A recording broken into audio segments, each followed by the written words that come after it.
A graça e a paz do nosso Senhor e Salvador Jesus Cristo. Queridos, eu estava lendo uma passagem na Bíblia e aquilo começou a me confrontar e eu sabia que Deus estava querendo falar alguma coisa sobre a motivação que está atrás de cada uma das nossas escolhas. Então, vamos lá para o texto. 1 Samuel, capítulo 28, versículo 23, diz assim a palavra do Senhor. Porém, ele se recusou, dizendo: não vou comer.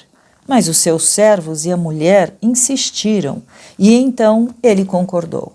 Levantou-se do chão, sentou-se na cama. Vamos trazer esse texto dentro do contexto. Claro, essa história nós estamos falando de Saul, rei de Israel. Ele estava com um problema seríssimo. Os filisteus se reuniram e eles iriam invadir Israel. A quantidade, o exército era muito maior. E aí nós temos vendo Saul buscando a Deus e Deus não abrindo a sua boca. Saul foi ficando apavorado, porque o exército inimigo chegando, Deus não falando, e ele precisava saber o que fazer, como fazer, consultou a Deus. Deus continuou em silêncio, porque Deus já havia deixado lá atrás, bastante tempo atrás, Deus já havia deixado de estar abençoando Saul. Saul, ele era impaciente, ele era desobediente. Saul, ele fazia o que ele achava certo, apesar dele saber o que Deus queria, o que Deus tinha falado, e ele continuava fazendo aquilo que ele achava que era melhor. Então, nesse ponto, nós temos que ver o porquê do silêncio de Deus. Mas também, ele, em muitas ocasiões, ele tinha muita inveja de Davi. Ele sabia que Deus estava com Davi, que Deus havia escolhido Davi para ser o seu sucessor e não mais o seu filho Jonatas. E ele sabia que aquela bênção que estava sobre Davi já tinha sido retirado dele. E por vezes ele já tinha tentado matar o Davizinho. E aí, quando os filisteus mais uma vez atacam Israel, Saul, após consultar Deus e Deus ficando em silêncio, ele resolve procurar uma médium para saber exatamente o que iria acontecer naquela guerra. E é interessante que o próprio Saul já havia, algum tempo atrás, ele já havia proibido que se consultasse médiuns, cartomantes, porque elas consultavam mortos. E olha o que diz a palavra do Senhor em Deuteronômio, capítulo 18, versículo 9 a 12. Quando vocês entrarem na terra que o Senhor seu Deus lhes der, não aprendam os costumes abomináveis daqueles povos.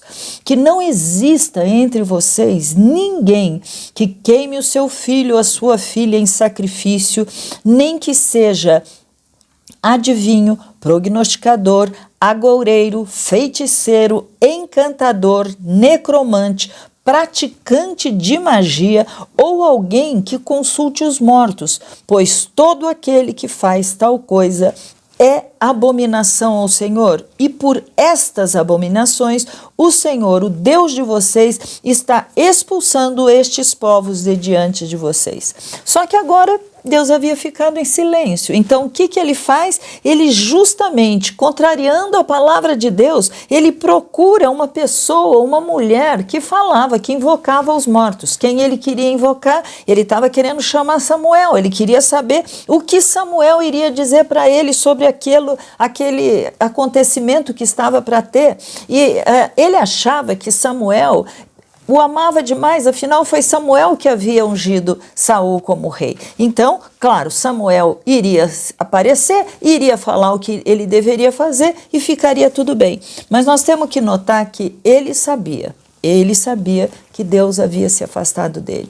Ele sabia que Deus havia escolhido Davi como seu sucessor.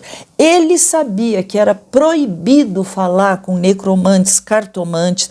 Ele sabia que há muito tempo ele estava em desobediência a Deus e por causa disso Deus não falava com ele. E mesmo assim ele queria a bênção de Deus. Olha, que está por trás dessa ação dele? Eu parei e fiquei pensando tanto qual era a motivação do coração dele, a bênção, mas e o abençoador? E aquele que poderia dar todas as coisas? Ele só queria estar bem, ele só queria ficar bem, ele queria a bênção, ele queria a vitória, a conquista, mas jamais obedecer, mas jamais fazer ou praticar aquilo que estava escrito na palavra. E é claro que fazendo isso, a coisa não daria certo. A motivação motivação do coração. Isso é importantíssimo. Eu sei que nós não podemos ver a motivação do coração de outra pessoa, porque isso seria um julgamento. Só Deus consegue ver isso. Mas Saul, nessa passagem que eu li para vocês, ele tinha se recusado a comer e, na verdade, ele tinha passado o dia inteiro sem comer, um jejum buscando a Deus, ou aquilo que ele achava que estava fazendo como certo. Só que nesse momento ele está parecendo um menino mimado. Não, eu não vou comer, não, eu não quero mais, não, eu não brinco mais. Gente, que coisa tremenda que a palavra de Deus nos ensina. O suposto Samuel, ele sobe e ele não apenas disse que Saul perderia a guerra, como também disse que todos os filhos dele morressem. Isso é uma mentira, porque naquela passagem, naquele momento, Saul perdeu 3 filhos, mas ele tinha outros filhos. Ele tinha Isbosete, que era o filho que depois tentou continuar sendo rei, enquanto Davi reinava de um lado, Isbosete ficava do outro. E neste momento, quando Saul ouviu isso, ele cai estendido no chão, ele fica com muito medo, ele fica sem força, como eu disse, ele havia passado o dia inteiro sem comer, como se fosse um jejum para buscar a resposta de Deus. Mas por que Deus deveria responder se ele estava fazendo algo que era contra? Sabe, quando você ou eu, quando nós fazemos um jejum, é porque nós queremos realmente buscar Deus, nós queremos buscar que Ele fale, que Ele mostre, que Ele aponte inclusive os nossos erros, aquilo que nós estamos fazendo, mas é com um coração contrito, é com uma vontade de acertar, é com uma vontade de não magoar este Deus, de não entristecer o coração desse Deus, porque quando a gente age assim, no nosso coração, desta forma, há isso que Deus está vendo lá dentro de nós, exatamente por causa desse coração arrependido e contrito, é que Deus ouve, mas Deus conhece o oculto, só Ele sabe as intenções. E queridos, Deus não se comove por causa de ações externas, por causa de um jejum, por causa de uma oração. Deus não se comove, Ele realmente sabe. Então nós precisamos ter muito cuidado. Sabe por quê? Porque obedecer a Deus é muito melhor que sacrificar. Obedecer é mostrar que a nossa confiança está posta nele, que só ele pode nos ajudar, nós estamos na dependência dele, a nossa dependência é nele e na sua palavra, porque Deus deixou a palavra dele para mostrar aquilo que é, aquilo que nós devemos, aquilo que podemos fazer, porque está escrito. Então o que nós temos que falar? Sonda-nos, ó Deus, e vê se há em nós um coração contrito, quebrantado, e se o Senhor vir alguma coisa, algo que não te agrada, Senhor, por favor, fale conosco, nos mostre e nos dá graça para a gente falar não para o pecado, mas sim para a Tua palavra. Vamos orar?